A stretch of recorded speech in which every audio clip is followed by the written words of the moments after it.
Et évidemment, ce qui peut nous interpeller aujourd'hui, c'est Atos qui, une fois de plus, continue de monter. Et après la hausse de 13% d'hier, le titre gagne plus de 5% aujourd'hui. Il passe la barre des 60 euros. Donc, le titre Atos qui se rapproche des 1,2 milliard de capitalisation boursière.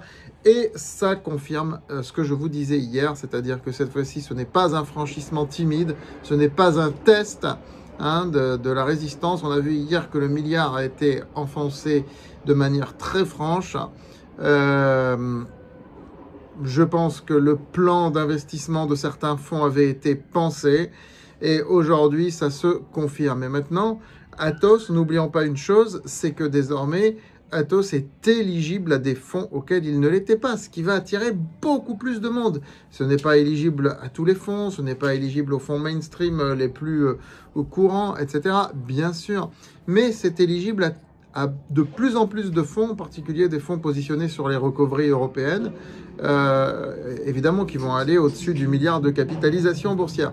Voilà, donc le narratif continue, la hausse continue, et tout ce que j'ai écrit dans mon livre « L'avenir d'Atos », eh bien, est en train de se dérouler avec les objectifs que j'ai donnés pour 2028, qui aujourd'hui vous semblent crédibles, franchement. Quand j'ai sorti le livre, ça fait un mois, le titre était à peine à 40 euros. Il venait de baisser d'ailleurs, et il avait encore baissé un petit peu après. Qui croyait aux objectifs que j'ai donnés dans le livre pour 2028? Objectifs qui pourraient être réalisés sous condition de réalisation du plan de Genesis. Donc ça, il faudra voir. Évidemment, c'est conditionnel, évidemment. Mais si les objectifs venaient à être réalisés, je parle des objectifs du plan, les objectifs du cours de bourse suivraient. Voilà, c'est tout ce que je voulais dire.